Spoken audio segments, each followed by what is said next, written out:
Even আমার ক্ষেত্রে এমন হয়েছে, 12 ঘন্টার মধ্যে না করলে আপনার ওয়াইফকে বাঁচানো যাবে না। বললাম ওয়াইফ বাঁচবে, নর্মালি হবে, নর্মালি করবে।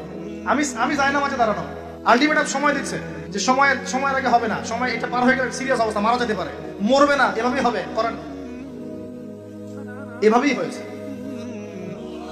আর সিজার আজকে থেকে 100-200 বছর আগে ছিল না, নতুন একটা পদ্ধতি এসেছে, পেট কাটা হবে, বাচ্চা বের করে ফেলা হবে। সুবহানাল্লাহ। মনে হয় গরু, ছাগল, হাঁস মুরগির বাচ্চা হয়, মানুষের বাচ্চা সিজার ছাড়া হইতে পারে না।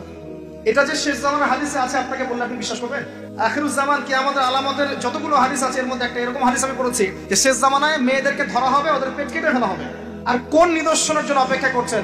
শেষ জামানায় মেয়েদেরকে ধরা হবে। মেয়ে রাজি না থাকলেও বোঝানো হবে সিজার না করলে বাচ্চা বাঁচবে না। মেয়ে রাজি না থাকলেও, পরিবার রাজি না থাকলেও বোঝানো হবে বিজনেস যে সিজার না করলে আপনার মেয়েকে বাঁচানো যাবে না, আপনার সন্তানকে বাঁচানো যাবে না। পরিস্থিতি খুবই খারাপ। এমন ভাবে ব্রেইন ওয়াশ করা হবে, ভয়ে বাচ্চা, মা বলবে হ্যাঁ করেন, সিজার করেন, বাবা বলবে হ্যাঁ করেন, কোনো সমস্যা নেই, জানেন? এবং এর পিছনে 1 লাখ টাকা, 2 লাখ টাকা, 5 লাখ টাকা নির্দ্বিধায় খরচ করা হবে। বিজনেস, টোটাল বিজনেস একটা। ক্রিটিক্যাল অবস্থা এক জিনিস, আর নরমালি সবাই গণহারে সিজার করছে আরেক জিনিস। এটা টোটালি একটা ব্যবসা এবং পুরো মানব জাতিকে ধ্বংস করার প্ল্যান। এটা জুলুম, মেয়েদের একটা জুলুম। শেষ জামানে হাদিস এসেছে যে আখিরুজ জামানে মেয়েদেরকে ধরা হবে, মানে মেয়েরা ধরা দিবে না, ধরা হবে, পেট কেটে ফেলা হবে, এর ভিতরে যা আছে ওকে বের করে ফেলা হবে। স্পষ্ট টাটকা হাদিস। কেউ দলিল চাইলে আমাকে নক করেন, আমি দিব দলিল। কোন সময়ের জন্য অপেক্ষা করছেন? এই সিজারিয়ান এই ট্রেডিশনটা আজকে থেকে 50 বছর আগে ছিল। আপনার দাদিরা কি এইভাবে সন্তান জন্ম দিয়েছে? তাদের 11টা বাচ্চা হইতো, 12টা 15টা বাচ্চা হইতো, আর আমার 1-2টাতেই সিজার লাগে। গরু ছাগলের বাচ্চা হয়, আমাদের বাচ্চা হইতে পারে না? সুবহানাল্লাহ, সুবহানাল্লাহ। আমি কথাটা এই জন্য বললাম যে যারা পুরুষ আছেন আপনারা এবং যারা সন্তানের বাবা হচ্ছেন, আপনারা আপনাদের স্ত্রীদের জীবনটাকে এভাবে ধ্বংসের মুখে ঠেলে দিন না, ওদের উপরে জুলুম করেন না। আল্লাহ পাক প্রাকৃতিক নিয়ম দিয়েছেন, এভাবেই বাচ্চা হবে ইনশাআল্লাহ। ক্রিটিক্যাল অবস্থা এক জিনিস, একটা ক্রিটিক্যাল সিচুয়েশন হয়েছে, তখন আপনি করতে পারেন, সেটা আলাদা বিষয়। নরমালি এমন একটা ট্রেডিশন বানাচ্ছেন কেন?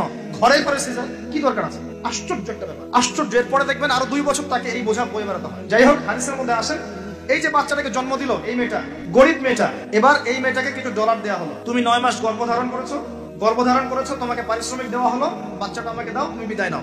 এই মেয়ে পারিশ্রমিক নিয়ে চলে আসলো। এখন এই যে বাচ্চাটা জন্ম নিল, এই বাচ্চাটা কার বাচ্চা? দাসীর না মনিবের? কার শুক্রাণু আছে? এই হচ্ছে হাদিসের ব্যাখ্যা। এখন করতে পারবেন আপনি ব্যাখ্যা। আজকে থেকে 500 বছর আগে এই ব্যাখ্যা করতে পারতেন না, কারণ এই ফিতনা 500 বছর আগে ছিল না। এই যে দাসী তার মনিবকে জন্ম দিয়ে চলে গেল। নবী সাল্লাল্লাহু আলাইহি ওয়াসাল্লাম 1400 বছর আগে বলেছেন এমন একটা সময় আসবে দাসী মনিবকে জন্ম দিবে। চিন্তা করেন, আর কতটুকু সময় বাকি আছে আপনার হাতে, আপনি ভাবতে দেখেন। আমি তো বেশি বললে সমস্যা, হজম হয় না কিছু মানুষের। খালি চোখ কান বন্ধ করে খাও দাও ঘুমাও, 5 ওয়াক্ত নামাজ পড়ো, ব্যাস এনাফ। যখন সমস্যা আসবে তখন দেখা যাবে, এমন ভাব মানুষের।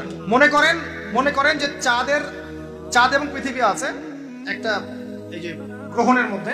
এখন অন্য একটা গ্রহাণু আসছে পৃথিবী থেকে, ধেয়ে আসছে। অনেক সময় দেখা যায় না খবরে, ধেয়ে আসছে গ্রহাণু, দেখা যায় না?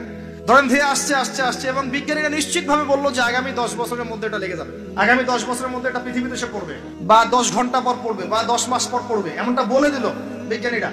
এখন আপনি কি করবেন? আচ্ছা, যখন আসবে তখন দেখা যাবে, এত ব্যস্ত হওয়ার কিছু নাই, ঘুমাও, খাও, ফুর্তি করো, যেমন দিনকাল যাচ্ছে যাক, কোনো সমস্যা নাই। এখন আরেক দল মানুষ চিন্তা করছে ওই গ্রহাণুটাকে কিভাবে সরিয়ে দেওয়া যায়, সরিয়ে দিয়ে পৃথিবীকে কেমন করে বাঁচানো যায়। কারা বেশি স্মার্ট? ওরা সরানোর চেষ্টা করে না, ওরা বলে যে আমরা সরিয়ে দিব, ওখানে ধ্বংস করবো, ইত্যাদি ইত্যাদি। আর কেউ বলছে আচ্ছা আসুক, দেখা যাবে, সমস্যা নেই, মরতেই তো হবে, একদিন আসবে, সমস্যা। চমৎকার। তো এই যে একটা বুদ্ধিবৃত্তিক পরাজয়, এর ফলশ্রুতিতে আগামীর প্রস্তুতি নিতে পারবে না মানুষ। সাহাবায়ে কেরাম রাদিয়াল্লাহু আনহুম মসজিদে বসে একটা বিষয় নিয়ে কথা বলছেন। নবী সাল্লাল্লাহু আলাইহি ওয়াসাল্লাম পাশ দিয়ে যাচ্ছেন, জিজ্ঞাসা করলেন তোমরা কি নিয়ে কথা বলছো? সাহাবীরা বলছেন আমরা আলামাতুস সাআ নিয়ে কথা বলছি ইয়া রাসূলুল্লাহ, আমরা কিয়ামতের আলামত নিয়ে কথা বলছিলাম। সাহাবীরা কথা বলছেন কিয়ামতের আলামত নিয়ে, তাদের কোনো দরকার আছে কথা বলার? তারা তো জান্নাতে যাবেন, সার্টিফিকেট প্রাপ্ত, তাদের কোনো দরকার আছে এগুলো চর্চা করার? তারা চর্চা করছেন, আলামত নিয়ে কথা বলছেন। নবীজি বললেন শোনো, 10টা আলামত না আসা পর্যন্ত কিয়ামত হবে না, এত টেনশন নিও না। 10টা আলামত না আসা পর্যন্ত কিয়ামত হবে না। দাজ্জাল, ঈসা ইবনে মারইয়াম, ইয়াজুজ মাজুজ, আপনার দাব্বাতুল আরদ, আপনার 3টা ভূমিকম্প, ইত্যাদি ইত্যাদি, এরকম 10টা আলামত আসবে, তারপর কিয়ামত হবে। তো সাহাবীরা যে বসে বসে কথা বলছেন কিয়ামত নিয়ে, তারা কি বুঝতেন না যে কি করা লাগবে ইসলামের জন্য, কি করা লাগবে না? নাকি আমি বেশি বুঝি? তারা কি জন্য কথা বলছিলেন? কারণ তারা আগামীর প্রস্তুতি যাতে গ্রহণ করতে পারেন। কেউ যদি মৃত্যুর আলোচনা করে, পরকালের আলোচনা করে, শেষ জামানের কথাবার্তা বলে, আলোচনা করে, এটা কি এই কারণে যে মানুষ হতাশ হয়ে বসে থাকবে? নাকি এই কারণে বরং তারা আরো উজ্জীবিত হোক এবং সময়টাকে কাজে লাগাক, আগামীর দিনগুলোকে ইবাদত করে কাটিয়ে দেয়? কোনটা উদ্দেশ্য কোনটা? কিছু মানুষকে বোঝানো যায় না, কারণ লাহুম কুলুবুন লা ইয়াফকাহুনা বিহা, কলব আছে উপলব্ধি করে না, ওয়া লাহুম আযানুন লা ইয়াসমাউনা বিহা ওয়া লাহুম আ'য়ুনুন লা ইউবসিরুনা বিহা উলাইকা কাল আনআম বাল হুম আদাল ফাউলাইকা হুমুল গাফিরুন। আমার আগের যে লেকচার ছিলেন এই আয়াতটাকে তেলাওয়াত করেছেন না? শুনেন, আমি শুনছিলাম ওখান থেকে। তো এই ব্যক্তি জিজ্ঞাসা করছেন কিয়ামতের আলামত বলেন, নবীজি দুইটার মধ্যে একটা বললেন এটা, দাসী তার মনিবকে জন্ম দিবে, যেটা আপনি এখন দেখতে পাচ্ছেন। 2 নাম্বার তিনি বলছেন, লিসেন, এই হাদিসে এটাই লাস্ট। 2 নাম্বার তিনি বলছেন, ওয়ান তারাল হুফাতাল উরাতাল আলাতা রিয়া'আশ শাই ইয়াতাতাওয়ালুনা ফিল বুনিয়ান। যখন তুমি দেখবে যে সমাজের সবচেয়ে দরিদ্র শ্রেণীর মানুষ, যাদের পায়ে স্যান্ডেল ছিল না এবং গায়ে কোনো জামা ছিল না, পায়ে স্যান্ডেল ছিল না, কত দরিদ্র চিন্তা করেন, গায়ে জামা ছিল না, কত দরিদ্র চিন্তা করেন, এরা ইয়াতাতাওয়ালুনা ফিল বুনিয়ান, উঁচু উঁচু অট্টালিকা নির্মাণের প্রতিযোগিতা করবে, প্রতিযোগিতা, কম্পিটিশন। নির্মাণ করবে এটা বলা হয়নি, কম্পিটিশন করবে। তোমার 10 তো আমার 15, তোমার 15 আমার 20, তোমার 100 আমার 200, কম্পিটিশন করবে।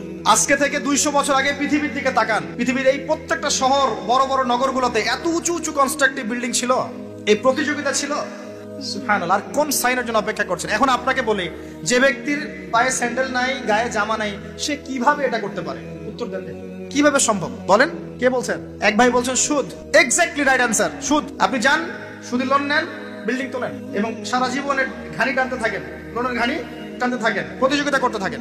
সুদের মধ্য দিয়ে বড় লোকের কোনো ক্ষতি হয় না, বড় লোক আরো ধনী হতে থাকে, সুদের মধ্য দিয়ে দরিদ্র আরো দরিদ্র হতে থাকে। ব্যাংক ওই যাকে লোন দিয়েছে ওর রক্ত চুষবে, আর এ যে লোন নিয়ে বাড়ি করেছে এ ভাড়াটিয়া রক্ত চুষবে, আর ভাড়াটিয়া ভাড়া দেওয়ার জন্য দুর্নীতির আশ্রয় নিবে, অসৎ পথে যাবে, সমাজের কাঠামোটা কলাপ করে দেবে। একটা প্রবলেমের সাথে আরো অনেক বিষয় জড়িত থাকে। 1 নাম্বার হচ্ছে রিবা, যার মধ্য দিয়ে এটা করা সম্ভব। আর 2 নাম্বার হচ্ছে কি? আত্মসাৎ, অন্যের সম্পদ অন্যায়ভাবে আত্মসাৎ করতে পারলে আপনি রাতারাতি এই পর্যায়ে যেতে পারবেন ইনশাআল্লাহ। অন্য পদ্ধতি আছে? একজন মানুষ হালাল খেয়ে হালাল খেয়ে হালাল পথে থেকে খুব সহজ এরকম 10, 20, 50 তলা বিল্ডিং করা খুব সহজ? এত সহজ না, এত সহজ না। এই হাদিসে নবী সাল্লাল্লাহু আলাইহি ওয়াসাল্লাম এই 2টা আলামত বলেছেন।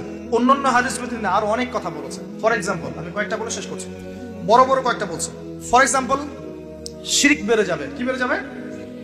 শিরক বেড়ে যাবে।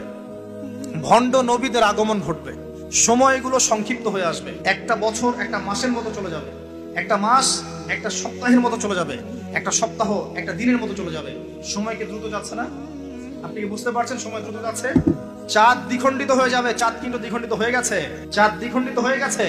সূরা কমারের 1 নম্বর আয়াত পড়ে দেখেন, বেশি বেশি আল্লাহর গজব আসবে, মহামারী আসবে, ঝড়, জলোচ্ছ্বাস, প্রাকৃতিক দুর্যোগ বেশি বেশি আসতে থাকবে এবং এমন এমন সব রোগের আবির্ভাব ঘটবে যেগুলো কখনোই ছিল না পৃথিবীতে।